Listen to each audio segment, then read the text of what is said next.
thinking about this special season and for our sermons, I was asking myself the question, why did Christ come? This is the time of the year where we think about the coming of Christ and why he would come. And when we think about that from God's perspective, it's a really amazing thing to contemplate. That God, the King of Kings, the Lord of Lords, the one who created this vast universe that is so massive, and then here's this little speck in the universe, which is our planet. And then there's these little specks on that speck of a planet called human beings. And I would think from God's perspective, it might have been easy for him to say, it's just one little planet with one little race of creatures. We can get rid of them, we can destroy them, or we can just ignore them. Well, I've still got the rest of the universe that's doing fine. But God did not feel that way. God took a much different perspective. He felt that there was something here that was worth saving. And you know the most famous verse in all Scripture, John 3:16, where it says, God so loved this world that he gave his only begotten Son. That he gave his Son because he loved us, because we meant so much to him. And we talked about that love that we have for our children and how God's love seems to be even stronger and more powerful than that. And while his love is a primary motivation, there's something extra that I wanted to focus on for our message this morning. And if you have your Bibles or you want to pull it up on a screen, Luke chapter 4. When Jesus introduces himself, when Jesus begins his public ministry, he gives us some insight into why he came. And in Luke chapter 4, we read this, that Jesus, verse 14, was in the power of the Spirit. He had just come back from his 40 days in the desert, and he was filled in the Spirit. And it says he was in Nazareth, his hometown. In verse 16, he went to Nazareth, and on the Sabbath, he went into the synagogue. So maybe a Sabbath much like today, a Sabbath where it just seems like a normal Sabbath and one Sabbath among many others. But Jesus walks into his hometown synagogue where he was raised as a child. And he asks that he could read from the scroll. In other words, he asks that he can read the scripture for that day. And so he unrolls the scroll and he finds the place in Isaiah. And it reads this way, "The Spirit of the Lord is on me, because he has anointed me to preach good news to the poor." He has anointed me to preach good news to the poor. He sent me to proclaim freedom for the prisoners, recovery of sight for the blind, to release the oppressed, and to proclaim the year of the Lord's favor. This is a powerful mission statement that Jesus announces at the beginning of his ministry. And it gives us a clue, but what the Lord showed me this week and called to my attention is this interesting little phrase that he says, he sent me to preach the good news to the poor. Now, isn't it supposed to be just the good news to everybody? Why put this clause in there that I am sent to preach the good news to the poor? Why isn't it just, I was sent to preach the good news, or I was sent to preach the good news to the world, or I was sent to preach the good news to the Jews, or I was sent to preach the good news to those who want to hear it? But instead, it's very specific, and it was from the prophecy of Isaiah, because Isaiah said it hundreds of years before Jesus, prophesying of this mission, of the coming of the one who would preach this good news to the poor. And so I was talking to God about this interesting phrase, and God said, this is very intentional, that it is to the poor. And so I thought to myself, well, what does that mean about the rich? Does God have something against the rich? Is the rich at a disadvantage when it comes to salvation? And I remembered that God had said, and Jesus had said in another place, that it is hard for the rich to enter the kingdom of heaven. Do you remember this? Let's look at it quickly. Matthew chapter 19, 23 and 24. Matthew 19, 23 and 24. Jesus says this. Jesus said to his disciples, I tell you the truth. It is hard for a rich man to enter the kingdom of heaven. Again, I tell you, it is easier for a camel to go through the eye of a needle than for a rich man to enter the kingdom of God. Well, if you're poor, this may sound kind of like good news. And I don't know how many of us would even say that we are rich. I don't know even if you were rich, if you would acknowledge or feel that you're rich, because I seem to think no matter how much I make, I still need a little more. And so maybe we all just think we're poor, even those of us who are rich. And so it's okay. Or maybe God and Jesus are trying to teach us something deeper, something more powerful than just whether we're considered rich or poor. And how do you define those concepts anyway? I'm pretty sure if we got us all together and we started talking about how to define that, for some, maybe you're rich if you make more than $50,000 a year. Maybe you're rich if you make more than $100,000. Maybe you're rich if you make $1 million a year. And we might argue about what defines a rich person. We might argue about what defines a poor person. And it would be an interesting discussion actually to have. And then I imagine, what if we brought people from other countries into the discussion? Maybe our definition of rich and poor would change if we listened to people from third world countries or from countries that are doing really well. And so, what is this rich and poor? What is God's definition of rich and poor? I remember one of my Christmas presents that I got when I was a teenager. I remember it because it was basically the only present I got from my parents. And usually I would get several presents. But this year there was just one main present. And this year I was wondering why there wasn't more presents. And so I was very anxious to see if this must be a good present, since I only see this one present with my name on it. And so Christmas morning came, and I excitedly went down, and even though I was a teenager, which I was playing it cool, but teenagers still pretty excited about Christmas morning. And I was pretending like, oh yeah, whatever, okay, hand me my gift. But inside I was like, what is in here? Why just the one present? And I start tearing off the wrapping, and it's this square box. And as I'm tearing off the wrapping, I'm starting to see what it is. And I realize it is exactly what I asked for, except a much nicer version than I ever thought about getting. You see, I had a need, a strong need that I had let my parents know about.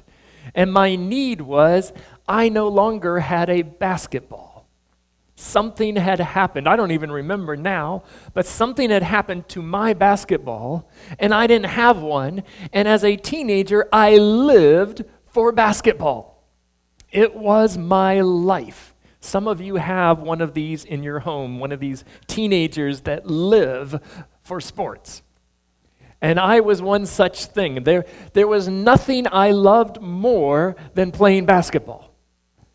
I could tell you the most popular girl could do anything to try to get my attention, but if I could go play basketball, she would not get even a single look from me. Basketball was my love.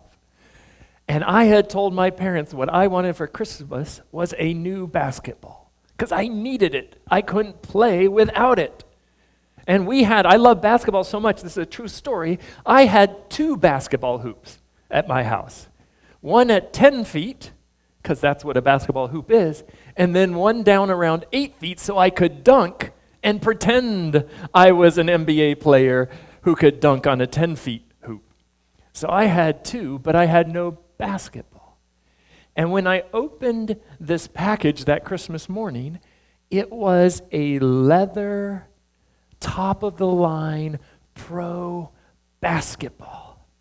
Now, the ones I was used to having were probably something from Walmart or Target and probably cost in the range of 0 to 10, and they got beat up, and of course I was a little hard, but now I had a leather, deluxe, Spalding, NBA certified basketball, and I was excited. I didn't need another present. It was everything I wanted. Now, I'm pretty sure other people would have been very disappointed to get a basketball for Christmas. But as a teenager, that made my day. And that it was nice and it was leather. And of course, the first thing I realized is, I got to take care of this one. This is my special basketball. This one I'm not going to use on the asphalt because that will tear it up. This one is only for the gym. And so I was excited. Now, was I poor? I was kind of poor in the basketball department because I didn't have one. And when I got this one, it met that need. And I think here we're getting a little closer to what God means when he says, I have come to preach the good news to the poor. You know what's interesting? I looked up this word in the Greek, and I want to share with you what I discovered because I felt that this was absolutely eye-opening. The Greek word that Jesus used here is called patosk. And the definition is not just poor as we would think about it. We think of poor financially. You don't have enough money, so you're poor. But listen to what the definition, according to the Strong's Concordance. One who crouches to beg. One who crouches. So it has to do with a physical position. But that physical position is the physical position that a beggar would take. Crouching. Stooping, alms for the poor, with their head down. If you go to Israel to this day, you will see a very distinct posture when they ask for a handout.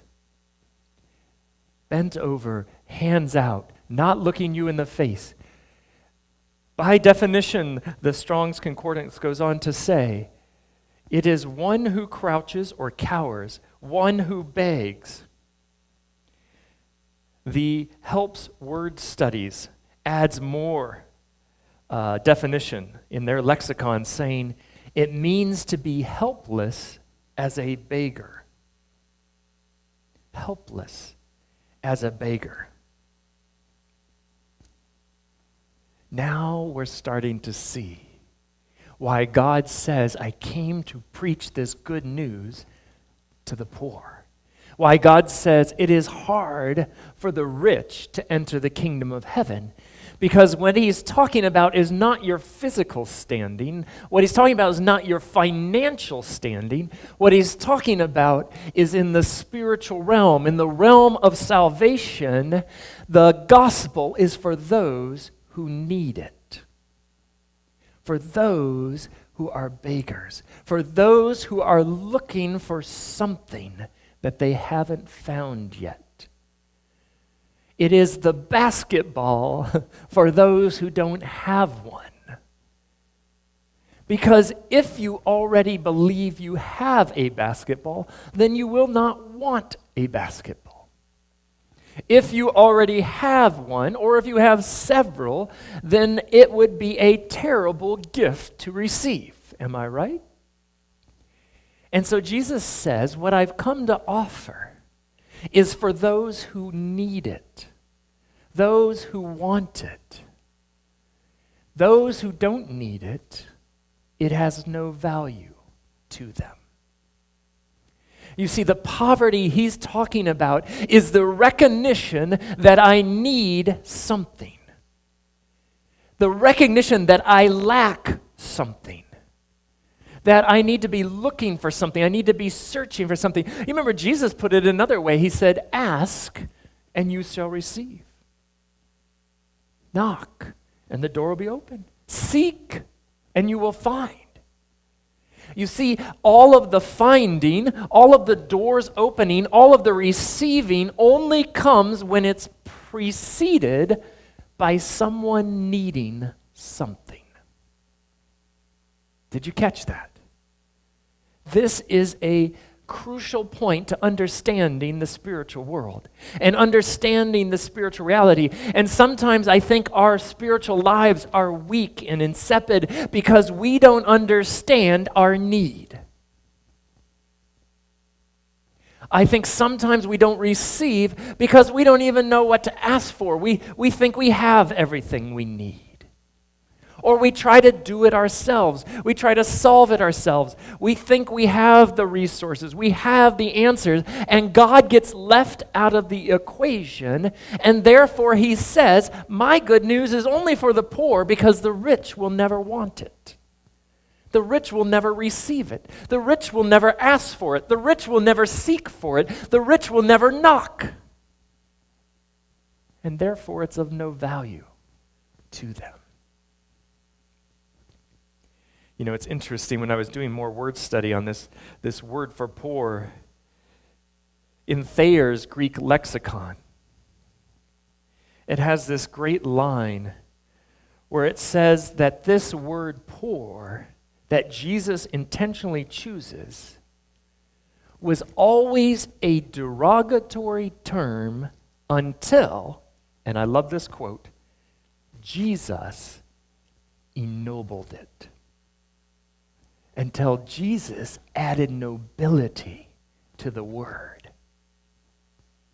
You know what? We were always, as sinful humans, a negative, derogatory thing until Jesus ennobled us. He ennobled our flesh when he inhabited it. He ennobled our condition when he became one of us. He raised us up with him because he lowered himself to us. And that's why he came to the poor. You remember Jesus' first sermon, and it was just a few days after he read in Nazareth this passage for our theme this morning. Just a few days later, after he leaves Nazareth, and he goes and he gives his first inaugural sermon. We call it the Sermon on the Mount. And the first thing he does is he issues these blessings. We call them the Beatitudes. And the very first blessing is what? Blessed are the, you know it, the poor in spirit. That's the first thing out of his mouth. His inaugural sermon starts with these words, blessed are the poor, and it's the exact same word in Greek. Blessed are the poor in spirit. You see, this was a thing for Jesus. This was a thing that he wanted us to understand. This was part of his teaching. This is a part of the spiritual reality that we are slow to get. Until we see our need, none of what God offers will be effective in our lives.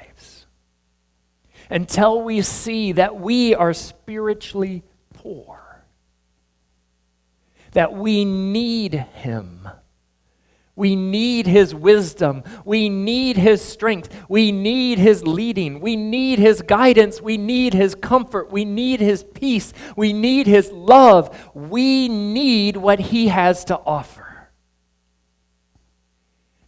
But if we aren't aware of that, if we seek to get all those needs met somewhere else,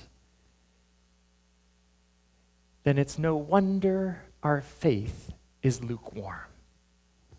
It's no wonder our spiritual life is ho-hum. It's no wonder we could take it or leave it. It's no wonder that church attendance is optional. It's no wonder that prayer is our last resort. It's no wonder that we give only out of our abundance. It's no wonder that we serve only when it looks good or it's convenient. Because we don't see our true condition. Because we don't see the need that we have. I mentioned lukewarm. And I mentioned that for a reason.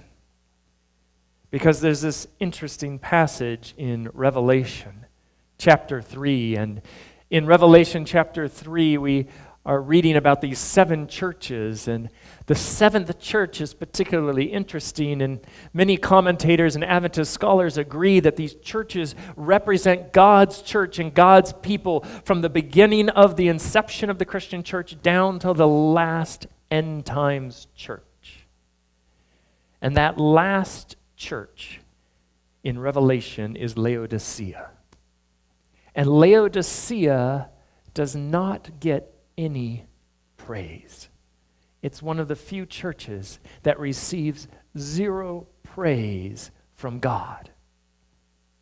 Instead, what God says about Laodicea is this, Revelation 3, verse 15, I know your deeds, that you are neither cold nor hot.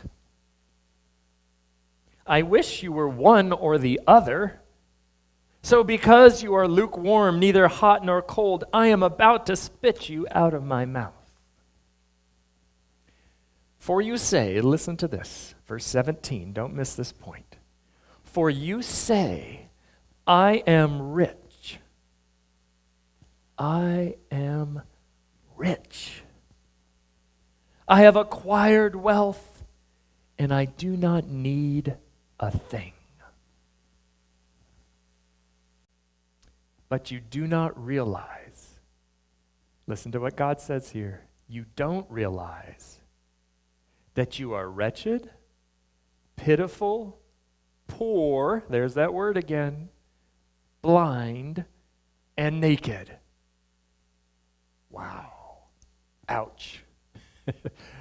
He didn't even just go poor. He put in a bunch of words there. You're wretched, you're pitiful, you're naked, you're poor, you're blind. You lack everything, and yet you think you have it all. You don't even have anything. You're blind, you're naked, and you're running around like, I am perfect. I am fine. I have it all. I'm doing great. And so I counsel you in verse 18, buy from me gold refined in the fire so that you could actually be rich. White clothes to wear so you can cover your nakedness. And salve to put on your eyes so you can see. That's the advice from God. That is what He is speaking to us today. And so now I think we start to understand why Jesus says, I have come to preach the good news to the poor. Because it's that class of people, it's that level of people. And by the way, Jesus found these people everywhere. He found them in places we wouldn't even look. He found them at a well. He found them in Samaria. He found them in the Gentiles. He found them among the elite. He found them among the oppressed. He found them among the lepers. He found them among the blind. He found them among the tax collectors. He found them among the prostitute. He found people who knew they needed something. And he had what they needed. And he was more than happy. Not just happy, it was his mission to find them and to give them what they needed. And it is his mission for you too. I don't know what you need this Christmas. I don't know what you need in 2020. I know it's been a year like no other. And I kept thinking as I studied this week, maybe 2020 is God just trying to wake us up and say, you need me. You think you're so healthy? Let me send a pandemic. Maybe there's something you can't cure, at least not right away. Oh, but Pastor, we got the vaccine. Okay, hallelujah. We got a vaccine. It's coming. I got it. But I hear it's going to take a long time, and we still haven't seen how it all plays out.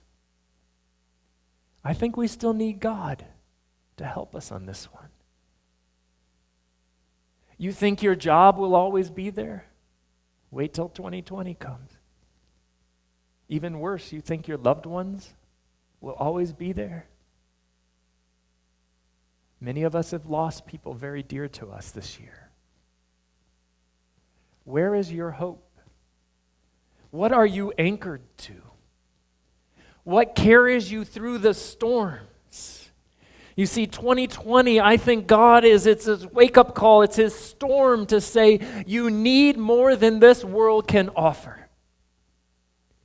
This world is temporary. This world will fail you. This world will let you down. The things you think you can count on, they can be gone in a minute. But I am the one who never changes, who is the same yesterday, today, and forever. I will never leave you or forsake you. I will teach you. I will guide you. I will bless you. Everything you're looking for, everything you think you have in this world, I have it so much more and so much better. My message is for you. My teaching is for you. My blessing is for you. I remember when I was just starting out in life and in my 20s and newly married and just on the cusp of beginning everything. And I remember that we got our first place, and some of you can remember that day when you get your first home or apartment or townhouse or whatever your first thing is for you and your new family and you and your husband or your wife, and you're all excited. Well, it's your first one, so you need to get some furniture, and you need to get some art, and you need to think about what colors, and there's so much excitement about establishing that first home. And so I remember we were doing that kind of thing and outfitting it and decorating everything the way we wanted. And the one challenge we had is that I was just intern pastor, and there wasn't a lot of income with which to decorate the new place. And so we had this wonderful thing that was sent to us called a credit card. I know none of you use them, but I'll tell you what they are. They're these little cards. They usually say Visa or MasterCard on them, and then you can buy things when you have no money. It's wonderful, you think. At least it seemed wonderful to us, newly married, decorating our new place. And so we would say, well, we need this, and this would look, I found this perfect thing from this store, like this love seat, and I don't have the money right now, but I will have the money, I'm sure, so I'll just put it on the credit card. And now we have it, and oh man, now we need something in this corner. And we really need a place to put the dishes and the whatever, and so we'll buy a storage unit over here, and we'll buy another chair for this, and did you see that piece of art? That would look perfect behind the sofa. And before we knew it, the credit card had a really high amount on it. All the while, as the months rolled by, we were thinking, well, we'll pay it off. Except that then next month, something would come up that we needed. Or next month, the car battery went out, and so we had to get that, and you know the story. Something always came up. And that money that we were supposed to get in the future to pay for the purchase that we were making now just never seemed to happen. And so, as the credit card debt rolled up, and I realized that credit cards aren't free money. In fact, there's this thing called compounded interest. And as time went on, this debt, which started kind of small, was really growing. And it didn't even matter that I was paying every month. It was still getting bigger. Bigger and bigger. And then, as it got bigger, I realized I had a need. I had a need for help because this was out of control. I was making payments, but it wasn't paying down. I was just losing money and money. Now, I was young and kind of naive, as many of us start out that way, and so I started asking around, and it was the need that drove me to want to find a solution. Now, it would have been ideal if I had learned more about credit cards before I ever used one, but the need wasn't there. I don't even know what the interest rate. I think on my first credit card, I don't think I ever asked what my interest rate was. I was just like, oh, this is cool. I can take this into a store and get what I want. Sweet. Easy. I'll get the money in the future and I'll pay it off. No problem. Until the reality of the credit card made me greatly aware of a need that I had.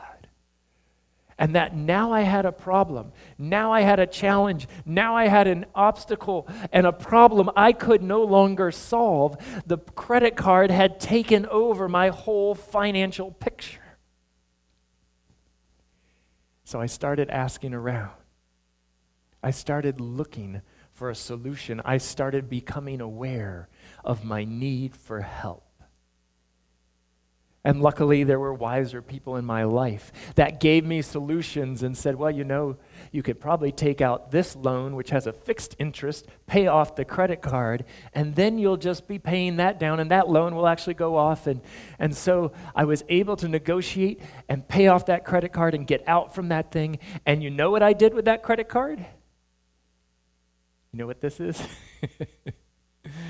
Rock, paper, scissors.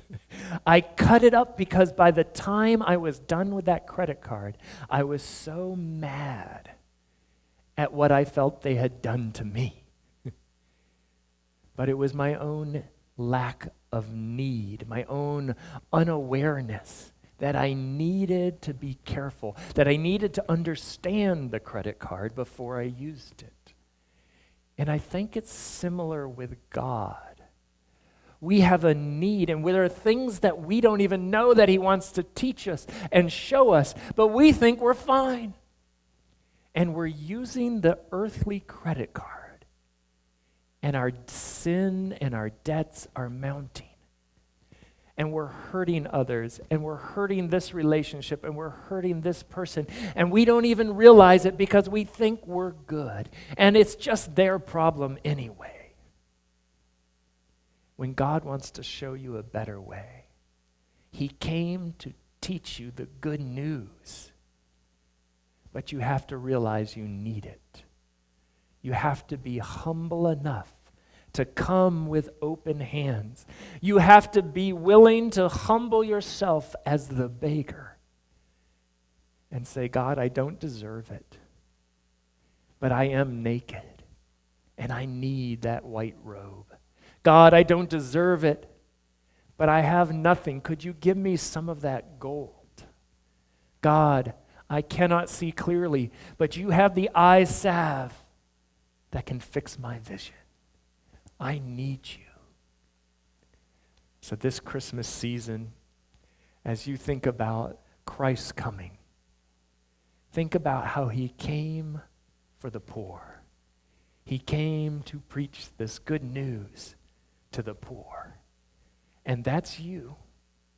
And that's me. And the gift is free. And you will value that gift so much more when you really realize how much you actually need it. I pray that Christ has convicted your heart today as you've listened. And if he has, I want to have a special prayer with you, and I'm going to ask Amanda, would you pray quietly? I want to have a special prayer with you right now and right before we sing our closing song. Maybe you're recognizing that 2020 really is God's wake-up call to you. You're recognizing that this year maybe God has been trying to get your attention, and you've just kept looking to the world to solve all your problems. You kept looking to the world for your peace. You kept looking to the world to feel loved. You kept looking to the world to give you what you needed. And this morning, through this message, you said, you know what? Of course, this is obvious. What I need more than anything is Jesus Christ. I need him in my life. I need to look to him for what I need. So just bow your heads and let's pray together. Father in heaven, forgive us for how we've looked to others and other things of this world to meet our needs. How we have said to you, I am rich, Lord, don't worry about me. How we have not valued what you came to give. How we have not valued the gift of your Son. How we have looked to others to fill that hole in our heart that only you can fill. This morning we are convicted, and so we ask you, come into our life. Like beggars, we hold out our hands, Lord, please have mercy on me, a sinner. I need your forgiveness. I need your grace.